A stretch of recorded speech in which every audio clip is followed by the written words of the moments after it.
Assalamualaikum warahmatullahi wabarakatuh. Ila hadratin Nabi Mustafa Rasulullah sallallahu alaihi wasallam. Salam.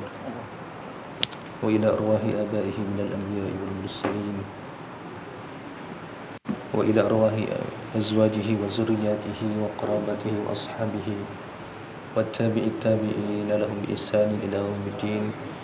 Syu'lillah lahumul Fatihah. أعوذ بالله من الشيطان الرجيم بسم الله الرحمن الرحيم الحمد لله رب العالمين الرحمن الرحيم مالك يوم الدين إياك نعبد وإياك نستعين اهدنا الصراط المستقيم صراط الذين أنعمت عليهم غير المغضوب عليهم ولا الضالين آمين. أعوذ بالله من الشيطان الرجيم بسم الله الرحمن الرحيم الحمد لله رب العالمين والصلاة والسلام على أشرف الأنبياء والمرسلين سيدنا محمد الأمين وعلى آله وأصحابه أجمعين. قال رب اشرح لي صدري ويسر لي أمري واحلل عقدة من لساني يفقهوا قولي سبحانك لا علم لنا إلا ما علمتنا إنك أنت العليم الحكيم رب يسر ولا تعسر ولا حول ولا قوة إلا بالله العلي العظيم. اللهم افتح علينا حكمتك وانشر علينا رحمتك وذكرنا ما نسينا يا ذا الجلال والإكرام. اللهم أخرجنا من ظلمات وهمي وافتح علينا معرفة العلم وسهل لنا أبواب فضلك وأتممنا نورنا يا أرحم الراحمين. اللهم لا سهل إلا ما جعلته سهلا وأنت تجعل الحزن والصعب إذا شئت رضي سهلا. أما بعد. Yang dihormati Tuan Imam Ahli Jawatan Kuasa Masjid,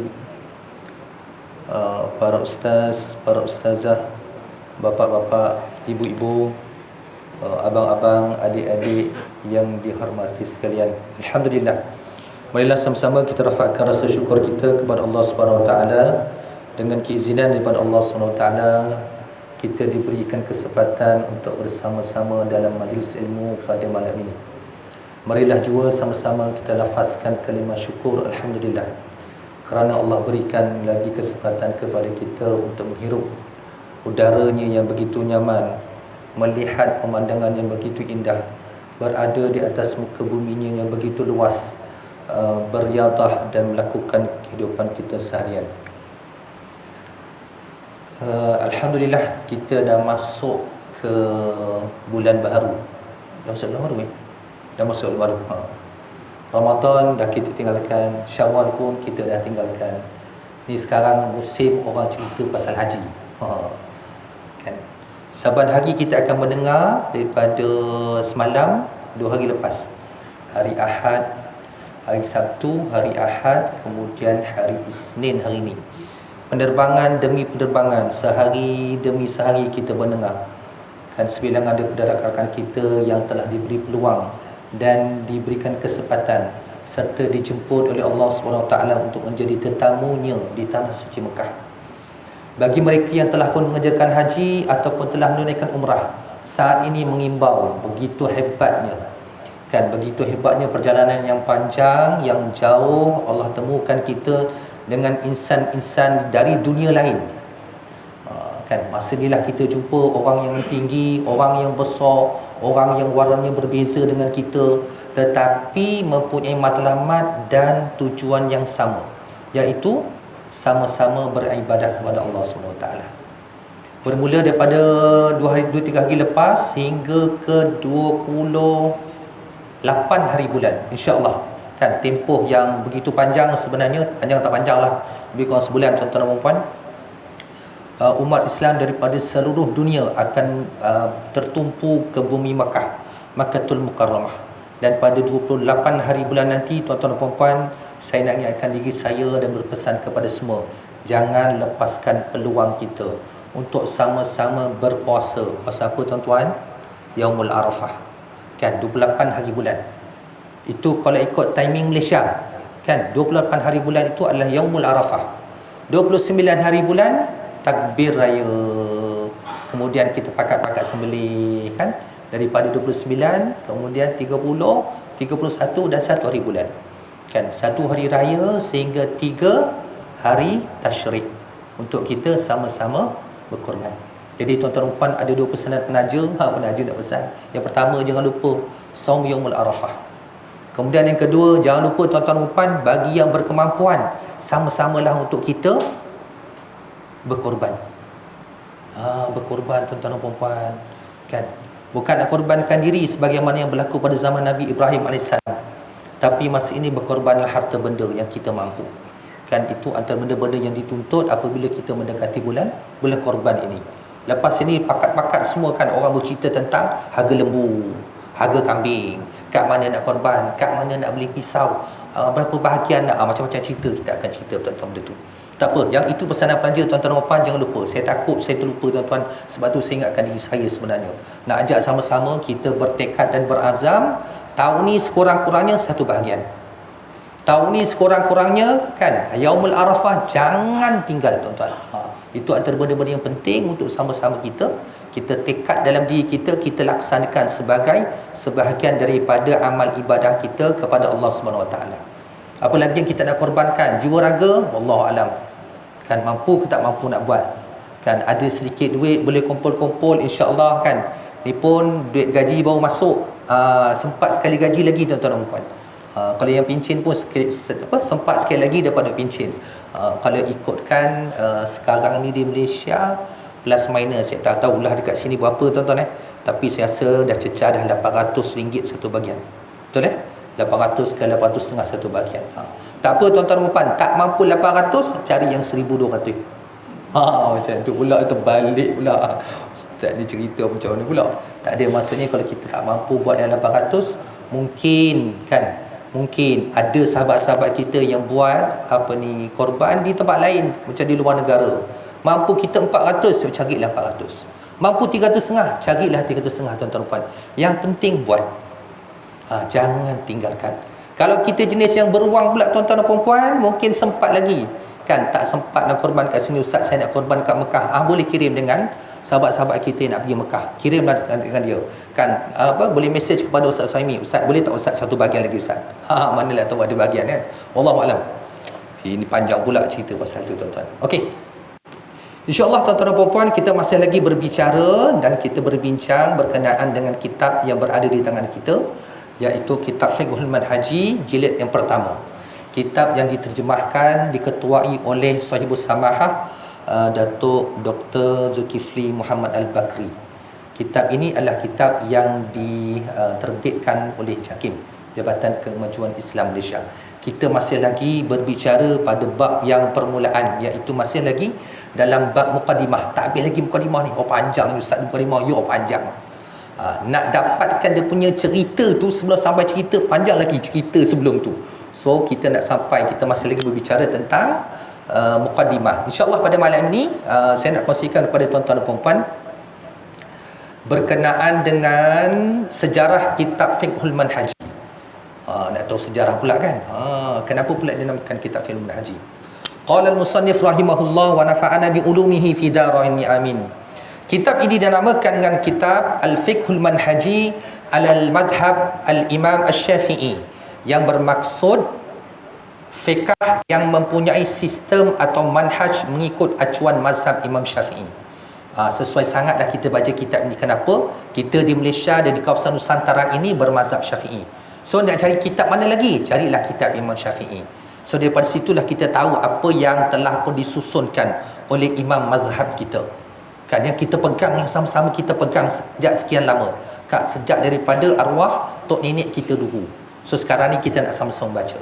Kitab ini adalah sebuah kitab susunan baharu dalam mazhab Imam Syafi'i. Susunan baharu. Bukan kandungannya baharu, tak, susunan, cara susun tu baru. Bukan bawa benda yang baharu, tak. Cara susun saja yang baharu. Antara sebabnya dikemukakan seperti kata pengarang, walaupun menyedari bahawa kami belum lagi setaraf dengan tokoh-tokoh fuqaha yang terdahulu, namun kami berasa berkewajipan melakukan tanggungjawab tersebut. Justru kami memohon pertolongan Allah untuk menunaikan tanggungjawab ini dengan sedaya upaya kami. Kan, begitu tawaduknya para penyusun kitab ini. Dia kata bukan kami ni level ulama-ulama, tapi dah sampai masa untuk kita susun kembali supaya dia sesuai dengan pembacaan kita, sesuai pada zamannya. Nanti kita akan tengokkan kaedah macam mana sebenarnya yang digunakan. Biarlah mereka yang berkelayakan melengkapkan yang kurang, memperbaiki yang tidak tepat dan memperbetulkan apa yang salah. Ini kerana walaupun telah mencurahkan segala daya usaha, kami tidaklah mencapai matlamat ke tahap yang sempurna. Kita dah bincang pada pertemuan kita sebelum ini. Begitu merendah dirinya para penyusun ni, ketua lajnah sebut apa dia? Kami bukanlah yang terbaik. Kalau kita sekarang ni membaca, kita jumpa ada lagi ruang penambahbaikan, tolong beritahu kepada ketua lajnah. Siapa dia? Sahibu Samaha Datuk Dr. Zulkifli Muhammad Al-Bakri. Itu di peringkat Malaysia. Okey. Di sini kami mengemukakan hasil pertama daripada penulisan tersebut yang mengandungi tajuk bersuci dan solat yang wajib diketahui oleh setiap Muslim. Kami menamakan buku ini dengan Al-Fiqhul Manhaji berdasarkan kepada mazhab Imam Syafi'i. Harapan kami kepada mereka yang inginkan yang terbaik agar menunjukkan kepada kami perkara yang terlepas daripada matlamat kami yang tuju dan bukan menjatuhkan kami serta mencari salah semata-mata. Jadi tuan-tuan dan puan-puan, kan, kita baca, kita jumpa bukan cari salah, bukan nak cari salah, tak. Jumpa kekurangan, maklumkan kepada lajnah penterjemah supaya dapat ditambah baik. Kalau contoh kita rasa kurang sesuai, dan kita boleh cadangkan. Kerana dalam kitab ni kalau kita jumpa nanti, ada contoh-contoh yang dikemukakan itu lebih hidup, lebih segar, bersesuaian pada zaman kita. Tak cerita lagi yang lama-lama, yang hidup pada zaman kita. Saya pernah mengemukakan persoalan kepada pengarang kitab ini. Siapa saya? Pengarang. Iaitu Dr. Mustafa Khin. Penterjemah tanya kepada penulis kitab, salah seorang, dari 3 serangkai. Dr. Mustafa Khin, Dr. Mustafa Bogha, dan satu lagi adalah Ali Sarbaji. So ada 3 orang, 3 serangkai. Okey, yang menyusun kitab ini. So penterjemah tanya. Berkenaan dengan sebab, beliau menjelaskan seperti berikut. Para ulama kita yang terdahulu telah mengarang banyak kitab tentang ilmu fiqh. Tidak syak lagi bahawa setiap pengarang yang mulia tersebut pasti telah melihat adanya ruang-ruang ilmu yang menuntut mereka untuk membuat pengisian dan adanya keperluan yang menuntut mereka melaksanakannya bersungguh-sungguh. Jadi bila dikemukakan ada ruang penambahbaikan. Kita tengok ruang penambahbaikan itu ada. Ada di kalangan mereka mendapatinya perlu membuat huraian secara meluas. Sebab itu kita lihat kitab asal yang ditulis oleh guru kepada Imam Syafi'i kecil je, kan? Kitab Al-Muwatta' tu kecil je, kan? Tak terlalu tebal. Tapi bila dibaca dan disyarahkan oleh anak murid dia jadi berjilid-jilid. Sebab itu kalau kita tengok begitu hebatnya ulama dulu menulis kitab. Dia tulis satu kan kitab kuning kecil je. Tapi bila kita hurai, yang kecil itu jadi gemuk sedikit. Sampai kepada kita bila hurai, bukan lagi gemuk, dia jadi berjilid. Kenapa? Huraian itu sebenarnya yang akan memberikan makna kepada buku yang dihasilkan. Dan huraian itu kita dah tengok apa yang dimasukkan di dalam itu. Kita akan tengok sebentar lagi. Ada di kalangan mereka mendapati perlu membuat huraian secara meluas, manakala yang lain pula mendapatinya sangat perlu kepada rumusan dan ringkasan sahaja. So tengoklah, ada yang nampak perlu dipanjangkan sebab tu nampak besar, tak perlu dikecilkan jadi kecil, jadi ringkas. So nanti kita akan tengok ada kaedah lain tak? Ada, dia akan sampai. Begitu juga di kalangan mereka yang mengarangnya dalam bentuk puisi atau prosa. Ni kan, dalam bentuk puisi atau prosa. Yang nak dekat bagi contoh kepada tuan-tuan dan puan-puan, kalau sampai musim Maulud, kan, kita selalu baca Berzanji. Kalau kita teliti cerita dekat sebanyak Berzanji itu, tuan-tuan dan puan-puan, cerita pasal apa? Sejarah Nabi Muhammad SAW dan keturunan baginda. Kan, diolah dalam bentuk syair. Kita tak sedarkan itu syair Arab je tuan-tuan.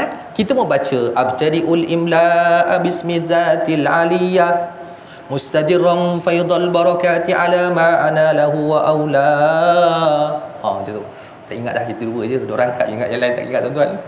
Panjang kan tuan-tuan. Tapi itulah kaedah dia. Macam mana nak bagi kita ingat? Begitu juga apa yang berlaku sekarang ini, kan? Para penasyid yang begitu kreatif menulis. Apa yang ditulis? Lirik-lirik lagu. Dikaitkan pula dengan agama Islam. Diajarkan kepada anak supaya apa? Mereka ingat. Contoh paling senang tuan-tuan. Apa dia? Ingat 5 perkara sebelum 5 perkara. Sihat sebelum sakit. Asalnya apa tuan-tuan? Itu adalah hadis Nabi SAW. Macam mana nak bagi ingat? Buat dalam bentuk nasyid, bagi orang lagukan dia, pertandingkan dia.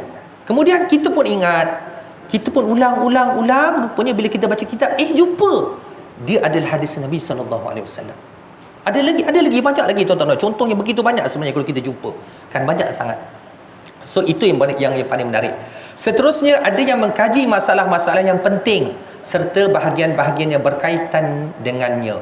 Kalau tuan-tuan perasan, di pasaran sekarang ni ada beberapa jilid buku, tajuk dia yang pelik dan hairan tentang solat. Contoh dia, buku ni ada dalam pasaran tuan-tuan, pernah diharamkan pun di pasaran kita. Yang pelik dan hairan tentang solat. Apa yang pelik tuan-tuan dan puan? Dalam perbincangan ulama terdahulu, ada beberapa perkara yang kita rasa pelik. Contohnya, seorang sedang bersembahyang, tiba-tiba lalu di hadapannya si guru ulang. Ikut fiqah, orang yang sembahyang itu boleh bergerak, ambil kayu, ketuk ular tu sampai mati, kemudian sambung sembahyang tanpa batal. Ni kan pelik kan? Jarang kita jumpa. Tapi perbincangan itu ada dalam kitab fiqah.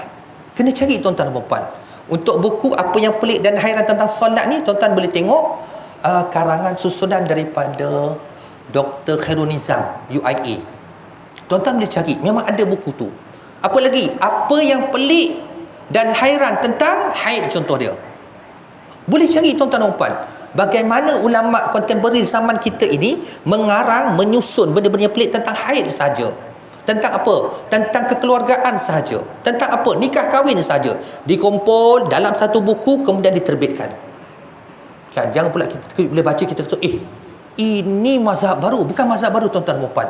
Kita tak sampai nak membacanya. Kenapa? Kebanyakan kita bila kita berbincang dekat masjid dan surau, kita lebih ketumpukan kepada satu bab je, iaitu bab akidah. Kemudian yang kedua, bab ibadah. Bab ibadah ni banyak tuan-tuan. Yang biasa kita bincang, yang pertama taharah, kemudian solat, kemudian puasa, kemudian ketiga zakat, keempat haji. Lepas tu cukuplah ustaz, nak buat muamalat ni ustaz kami tak berapa guna. Habislah. Sebab muamalat kita tak sempat sentuh, bab jenayah kita tak sempat sentuh. Padahal bila sebut bab jenayah, termasuklah hukum hudud tuan-tuan dan puan. Tu nak cerita, ada dibincangkan oleh ulama terdahulu. Tapi itulah proses untuk menggali ni dan bercerita tu memakan masa tuan-tuan dan puan. Kan bila kita nak sebut, kalau nak buat kuliah dekat masjid, tajuk dia apa? Hukum jenayah. Saya rasa mungkin 1/3 kot yang ada ni. Yang lain suruh balik, apa ni ustaz ni nak cerita pasal hukum jenayah, potong tangan ni, takut semua hilang. Tapi tuan-tuan dan puan, kita nak berbalik kepada cerita kita pergi Mekah tuan-tuan dan puan. Apa yang kita belajar tuan-tuan dan puan? Bila kadang-kadang kita jalan-jalan, kita jumpa ada sebilangan daripada pak-pak Arab tu tangannya kudung. Dan kudungnya cantik. Cantik masa apa tuan-tuan dan puan? Dia taklah sememeh kan, sememeh maksud keluar tulang, tak nak begitu kan. Tertonjol tak kincedu. Dan cantik dia potong ni, kemudian ada lebihan kulit tu ditutup, kemudian dijahit. Kita nampak kemas. Tuan-tuan dan puan, itu salah satu daripada contoh hukuman hudud dilaksanakan kepada pencuri rupanya. Jumpa, tuan-tuan boleh jumpa ni dengan begitu banyak. Lebih-lebih lagi musim haji. Dia kalau umrah dia tak keluar tuan-tuan dan puan. Kenapa? Takut kena ligan. Tu ligan, takut kena kejar dengan polis Arab. Kalau kena kejar, for sure kena hantar balik.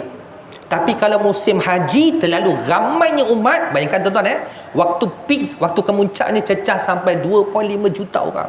Subhanallah. Kan macam mana rasa tuan-tuan tawaf 2.5 juta orang? Kan kalau kita yang pernah menghadapi situasi itu, kita boleh pejam mata, kita nampak macam mana ya. Masuk je dekat ruang bawah tu kena tolak, berpusing kan, kena himpit ghostan balik semula, pergi lagi ke depan macam kita naik sampan. Kan terumbang ambing. Sudahnya terkeluar. Bukan dapat satu pusingan, tak terkeluar. Itu yang berlaku kepada saya tuan-tuan dan puan. Ni pengalaman sendiri nak cerita ni. Kan pusing dekat bawah tu, baru dapat separuh tu kena tolak, terkeluar. Sudahnya naik tingkat 1 tuan-tuan. Dapat satu pusingan, tak boleh, padat sangat. Naik tingkat atas sekali. Bayangkan tuan-tuan tingkat atas tu besar mana? Kalau yang dah pergi haji, pergi umrah, dia boleh bayanglah, ya Allah kan. Kena pula pukul 10 pagi, panasnya subhanallah. Awak pula masa tu pakai ihram. Cuba bayanglah, boleh bayanglah macam mana keadaan dia. Kan kadang-kadang nak cukup 7 pusingan tu berhenti berapa kali, satu hal. Kan kemudian kedua, makan masa berapa jam. Tu berapa jam Kalau waktu peak pagi hari raya, confirm antara 1 jam ke 1 jam setengah. Kenapa? Tengah-tengah elok dapat 3 pusingan, Bilal pun cakap, Salatul jami'ah rahimahullah, kan, solat raya. Kita dah nak kena kacau solat raya. Takkanlah kita, orang solat kita nak pergi tawaf, tak kena kan. So kita solat. Itu yang berlaku tuan-tuan. Pusing solat. Kita pun solat. Elok lepas solat, Assalamualaikum, orang dah berlari dah. Pak Arab bukan macam kita lemah lembut, tak ada. Dia jalan dulu. Kan? Pengalaman tu saya rasa kalau yang pernah pergi, dia boleh gambar lah, betul Ustaz. Itulah pengalamannya. Jumpa pula dengan jemaah daripada Turki, kena langgar. Biasa. Kan? Kena langgar. Dia pergi kepit macam tu, dia jalan macam apa? Kita kebalkan. Dia langgar je semua sekali. Allahu Akbar.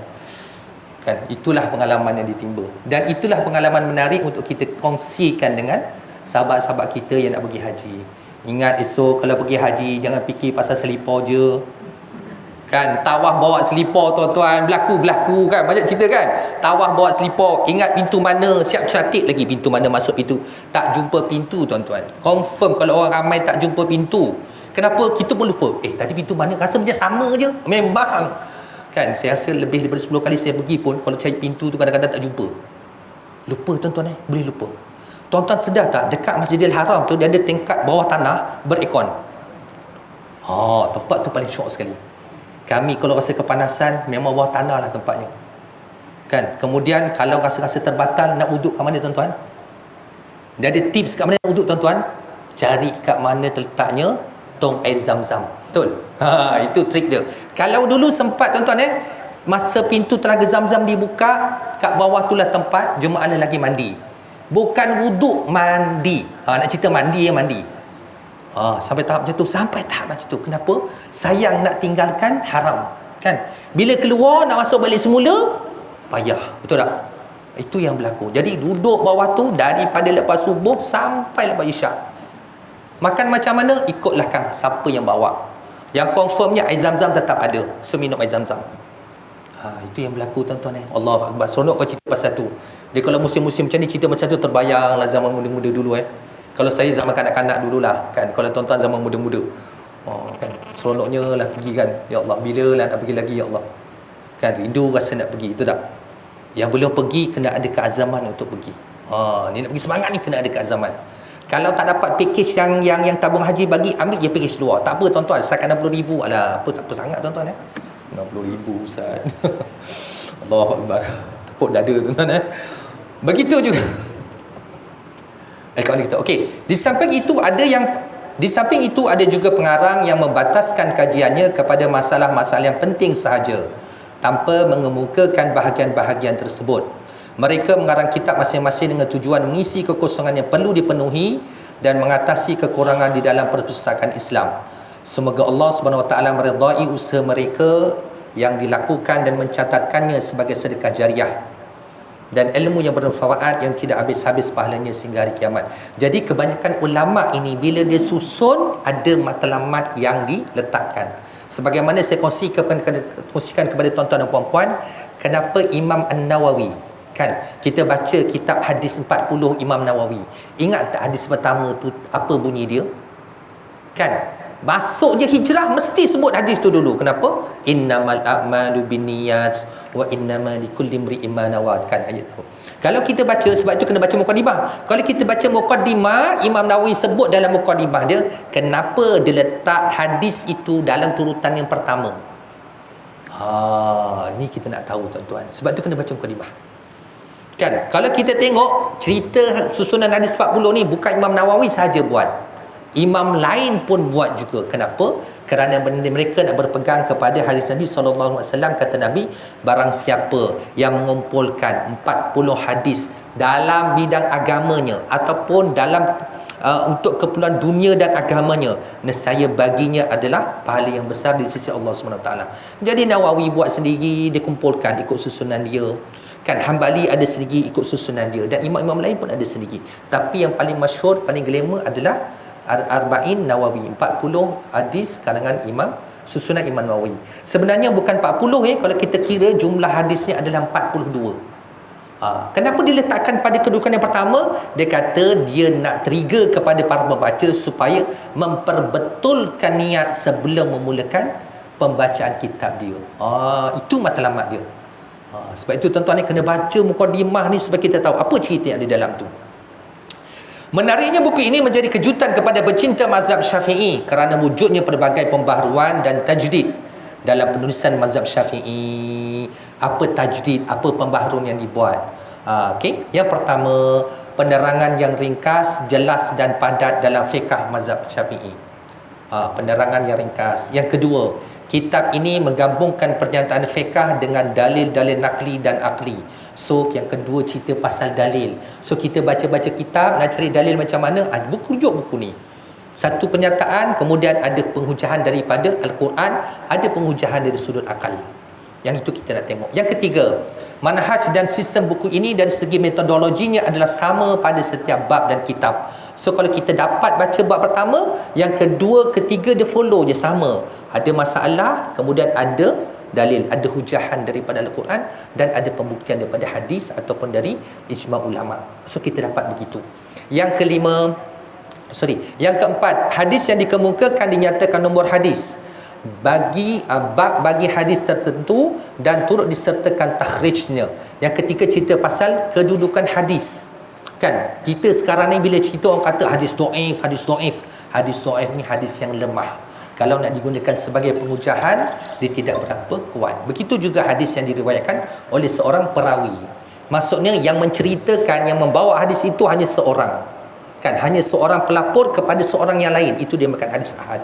Satu orang saja. Dari sudut kekuatannya, dia lemah berbanding dengan hadis yang disampaikan daripada sekumpulan kepada sekumpulan. Maksud dia kumpulan yang ramai kepada kumpulan yang ramai kepada kumpulan yang ramai. Yang itu hadis yang kuat. Dan dari sudut martabat hadis, yang paling tinggi perawi hadis, perawi ni orang yang meriwayatkan hadis, okey, paling tinggi sekali adalah Imam Bukhari. Kemudian Imam Muslim. Ada berapa imam Ustaz? Ada 7 imam. Ada banyak lagi. Dan jangan terkejut tuan-tuan dan puan-puan, ada juga Imam Syiah yang merawikan hadis. So jangan terkejut kalau cerita pasal kelebihan bulan Muharram, Ashura, kan 10 hari bulan Muharram, cerita pasal kelebihan Imam Ali, kan Imam Husin, Imam Hasan. So kena tengok adakah hadis itu dirawikan oleh perawi daripada Syiah. Dan ada satu kitab tafsir yang begitu besar, jumlahnya besar tuan-tuan dan puan. Maksud besar ni apa? Berjilid-jilid. Namanya Tafsir Tabatabai. Dikarang oleh seorang ulama Syiah. Cerita pasal apa? Tafsir Al-Quranul Karim. Hebat, berjilid. Tak silap saya ada 20 jilid lebih. Tak silap saya tuan-tuan. Bayangkan. Kalau kita salah rujuk, memang betul lah Ustaz, saya rujuk kitab bahasa Arab. Ini ditulis oleh seorang ulama hebat. Terlupa ulama tu siapa. Kan terlupa nak tengok, nak cek ulama tu siapa. Dia jadi macam itulah tuan-tuan. Sama juga ceritanya kalau tuan-tuan pernah dengar satu kitab namanya Mu'jam Mufahras di Alfazil Quran. Dia apa? Dia Mu'jam ni bila kita baca kamus lah maksud dia kan. Dia sebenarnya adalah buku ensiklopedia untuk Al-Quran. Buku ensiklopedia susah nak sebut. Buku ensiklopedia Al-Quran ini ditulis oleh sekumpulan orientalis. Bukan orang Islam tulis, orientalis yang tulis. Tujuannya apa? Tujuannya untuk memudahkan mereka ni bila nak buat rujukan. Mereka kaji Quran, ya mereka kaji Quran tuan-tuan dan puan-puan. Tapi tujuannya untuk apa? Tujuannya untuk memensongkan pemahaman tentang kandungan Al-Quran. Memanglah masa kita dengar tu kita rasa marah. Tapi bila kita fikir balik yang kedua, bagus juga kan? So kita sekarang ambil manfaat. Kami dulu masa belajar, kami ambil manfaat daripada kitab tersebut. Mu'jam Mufahras di Alfazil Quran. Satu lagi, Mu'jam Mufahras di Alfazil Hadis. Sama juga. Yang tulis siapa? Orientalis. Kenapa? Tujuan asalnya adalah untuk kacau bilakan orang Islam. Tapi bila kita jumpa, baguslah kitab ni, so kita ambil manfaat daripada dia. So tuan-tuan dan puan-puan, sama juga nanti macam kitab daripada Syiah ni. Boleh tak kita baca? Boleh tuan-tuan dan puan. Apa matlamat kita baca? Kita nak berhujah balik dengan dia. Apa yang mereka kata? Itulah yang berlaku kalau tuan-tuan pernah dengar seorang ulama contemporary, dia hebat tentang perbandingan mazhab. Nama dia Ahmad Didat. Pernah dengar tuan-tuan? Cuba tengok dia punya rakaman-rakaman ceramah dia, kan, dialog dia dengan non-Muslim, kan, especially Kristian, hebat, memang hebat. Cuba baca sejarah hidup dia, kan, dia dibesarkan dan mendapat pendidikan daripada mubalik Kristian, duduk dalam gereja, membaca kitab Injil dengan begitu fasih. Tapi bila dia dah dapat ilmu, Allah buka hati dia, dapat hidayah, masuk Islam. Disebabkan ilmu dia, macam Dr. Zakir Naik, kan, bila dia dapatkan ilmu dia tentang Injil ini, Injil dan Taurat ini banyak, so sekarang dia berhujah kepada orang Kristian menggunakan kitab mereka. You kata macam ni, you cuba tengok dalam kitab ni begini-gini, okey, bandingkan dengan Quran. Oh, subhanallah, hebat tuan-tuan. Kalau kita boleh jadi macam tu, cap jempol tuan-tuan, cap jempol. Nak cerita cap jempol. Sama juga tuan-tuan, yang kita baca ini adalah kitab fiqh Syafi'i. Kalau kita boleh baca kitab perbandingan 4 mazhab, Allah tuan-tuan, kan, cap jempol. Kenapa cap jempol? Kerana apa yang kita amalkan di Malaysia hari ini bukannya solid sebenarnya diambil daripada pandangan Imam Syafi'i semata-mata. Contohnya dalam bab zakat. Kalau kita nak ikut zakat Imam Syafi'i tuan-tuan, ambil pening. Kenapa? Berkepuk-kepuklah beras kat rumah dia, kan. Kalau nak bayar zakat tu dia bawa, saya rasa dia buat pick up lah tuan-tuan. Pasal apa nak bawa balik beras ni, kan. Kalau seorang satu family 7 orang, macam saya, kan, satu family 10 orang tuan-tuan rupan. Anak 8 campur saya dan isteri 2 orang 10. Kalau seorang sekilo, sekampit beras, kan, 10 kilo. Itu kalau beras 5%, kan, SST. Kalau saya makan beras ni, Taj Mahal ke, kan, Moghul ke, Basmati ke, kan tuan-tuan, itulah gambaran dia. So kita ambil pandangan daripada imam mazhab lain untuk pembayaran zakat. Sama juga yang kita diajarkan kepada kita bila nak pergi haji. Betul tak tuan-tuan dan puan? Kalau tak jenuh tawaf berapa kali dah terlanggar, tersepak, tersenggot semua sekali kan? Dengan apa? Dengan jemaah wanita daripada negara lain. Jenuh tuan-tuan, kejap-kejap nak ambil wuduk, kejap-kejap nak ambil wuduk, tak sempat habis pun orang dah langgar. Pasal dah ramai sangat. Jadi kita guna pandangan mazhab lain. Kan? Itu contoh yang paling mudah. Okey, kat mana kita? Yang kelima, pengarang juga menyebut sejarah pensyariatan tentang sesuatu perkara seperti solat, puasa, zakat. So bukan sekadar perbincangan tentang hukum, tetapi ada sejarah, kan, macam mana dia berlaku. Yang keenam, kadang-kadang di dalam terjemahan kitab ini penulis juga menyebut pendapat fuqaha seperti Imam Nawawi, Imam Ghazali dan lain-lain lagi. Ini menambahkan lagi khazanah ilmu bertunjangkan fiqh Syafi'i. Kalau tengok kat sini tuan-tuan dan puan-puan, bila saya sebut Imam Nawawi, ada terjemahan dalam kitab ni, ada terjemahan tentang Imam Nawawi dibawakan oleh tim penterjemah. So kita dapat lagi tambahan ilmu berkenaan dengan khazanah ilmu Islam kita yang begitu banyak. Okey, yang ketujuh, buku ini dimukadimahkan dengan pengenalan fiqh atau disebut sebagai madkhal am, yang mengandungi pengertian kaitan antara fiqh dan akidah, sifat fiqh, sumber-sumber fiqh, dan juga pengertian istilah ilmu fiqh seperti fardu, wajib dan lain-lain. Kan, bila kita sebut hukum ni ada 3 lah, ada 5. Kan, ada wajib, lawannya haram, kemudian ada harus, lawannya makruh, kemudian satu lagi adalah apa tuan-tuan? Tak ingat dah. Silap ke sini. Betul lah.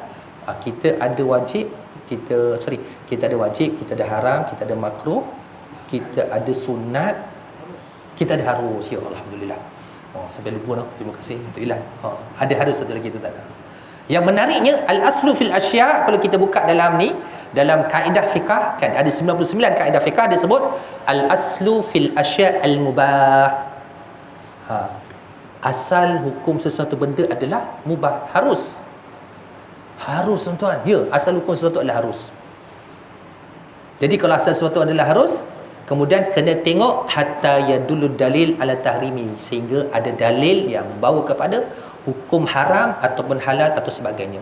Tapi yang pasti haram lah. Kalau ada haram, maksud dia tertolak. Kalau tak, kita boleh laksanakan. Kalau makanan, kita boleh makan. Yang ke-8, pengarang juga menyebut wajah istidlal atau fiqh hadis yang dapat diambil daripada nas-nas naqdi. Ini antara benda-benda yang menariklah dalam susunan kitab ini. Yang ke-9, kadang-kadang pengarang menyebut sifat ibadah Rasulullah sallallahu alaihi wasallam yang merentasi mazhab seperti cara Rasulullah sallallahu alaihi wasallam berwuduk, ibadah haji Rasulullah sallallahu alaihi wasallam dan lain-lain lagi.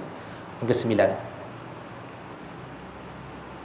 Yang ke-10, ada kalanya disebut hukum-hukum dan masalah fiqhiyah di bawah satu-satu tajuk untuk menambahkan lagi kefahaman dan permasalahan fiqh, seperti dalam bab talak, iddah dan lain-lain.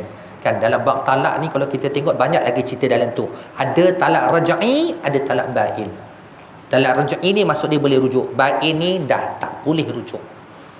Isteri yang telah ditalakkan dalam talak ba'in maksudnya talak 3, sama ada sekali lafaz ataupun 2 ataupun 3 kali lafaz, sama ada lafaz itu saja satu-satu ataupun dilafazkan secara terus 3 ataupun dilafazkan lebih daripada 3. Aku talakkan kau dengan talak 1000. Berlaku. Ada tuan-tuan dan puan. So ada perbincangan ulama tentang tu. Hukum 1000 tu jatuh macam mana? Sama ada ditalakkan secara sarih, jelas, ataupun kinayah, ataupun dia bunga-bunga kan. Kalau kau balik ke rumah mak kau maka jatuhlah talak. Itu antara benda yang dikiaskan. Adakah secara sarih ini berdepan ataupun melalui WhatsApp? Kan zaman sekarang ni dia tak nak WhatsApp lah, dia buat TikTok. Tuan-tuan nak talakkan isteri pun buat TikTok. Habis. So benda-benda macam ni yang hidup dalam dunia kita. Dia melibatkan hukum yang sentiasa berlekar. Cuba bayangkan kalau talak itu jatuh, kemudian suami isteri tidak sedar, duduk dalam bilik yang sama, duduk dalam rumah yang sama, bergaul seperti pasangan suami isteri. So apa implikasi dia? Ni soalan ni susah nak jawab tuan-tuan. Kan susah sangat nak jawab soalan ni. Tanya Tok Qadi pun Tok Qadi kena cerita. Macam mana tadi? Kita ulang semula. Pasal benda ni detail tuan-tuan. Jatuhkan hukum ni pasal senang tuan-tuan. Ya Allah. Saya tanya kawan-kawan yang jadi hakim tu, Syekh macam mana dia hukum? Pening news. Esok nak bersidang ni, malam tu duduk study lagi sampai pukul 1 pagi, tak siap lagi, tak jumpa hujahan untuk buat putusan esok. Itu tidak termasuk lagi adakah perceraian itu disebabkan oleh perbuatan manusia ataupun ada unsur ghaib. Ni perbincangan baru tuan-tuan. Ada satu tesis PhD ditulis oleh seorang rakan saya tuan-tuan di UMP, Universiti Malaysia Pahang, cerita pasal campur tangan, maksudnya unsur luar yang melibatkan perceraian. Jatuh talak ke tak jatuh talak? Contohnya ada gangguan daripada luar, sama ada secara sengaja ataupun tidak sengaja. Jatuh talak ke tidak? Tajuk tu tuan-tuan, kalau bincang 3 hari 3 malam tak habis. Kan kalau kita bincang tu tuan-tuan, semua orang besar je mata dia kan, ustaz ni gitu kan. Sama ada peluang ke ataupun kan, itu cerita dia. Yang terakhir tuan-tuan dan puan-puan, pengarang mengumpulkan contoh-contoh yang bersifat hidup dan semasa. Ni yang paling penting. So tuan-tuan dan puan, kalau kita lihat ada 13 perkara yang diletakkan oleh penulis tentang buku yang berada di tangan kita, pembaharuan itu. Sebab itu kita nak sangat baca buku ini. Wallahu a'lam bissawab. Segala yang baik datang daripada Allah SWT, segala yang buruk datangnya dari kelemahan diri saya sendiri. Hakikat kedua-duanya dari Allah SWT. Cuba nak tahu cerita selanjutnya, kita kena jumpa insya-Allah pada hari Jumaat nanti. Tuan-tuan datang, jangan tak datang. Kan baru dia menari. Kalau tak ni, kalau cerita semua ni ala ustaz tak ada bahan. Ada banyak lagi tuan-tuan nak cerita ni. So insyaallah moga Allah berikan kepada kita kesempatan untuk kita dapat bersama-sama pada perjumpaan kita akan datang. Aku qauli hadza astaghfirullahalazim li wa lakum. A'udzubillahi minasyaitonir rajim. Bismillahirrahmanirrahim. Alhamdulillahirabbil alamin wassalatu wassalamu ala asyrafil mursalin wa ala alihi washabihi ajmain. Allahumma faqihna fid din wa 'allimna ta'wil wa hdina ila siratikal mustaqim. Allahumma rabbana hab lana min azwajina wa dhurriyyatina qurrata a'yun waj'alna lil muttaqina imama. Rabbana atina fid dunya hasanah wa qina adzaban nar. Walhamdulillahi rabbil alamin. A'udzu billahi minasyaitonir rajim. Bismillahirrahmanirrahim. Wal 'asri innal insana lafi khusr illa alladziina aamanu wa 'amilus shalihat wa tawassaw bil haqqi wa tawassaw bis sabr. Subhanakallahumma wa bihamdika asyhadu an la ilaha illa anta astaghfiruka wa atubu ilaik. Wassalamu alaikum warahmatullahi wabarakatuh.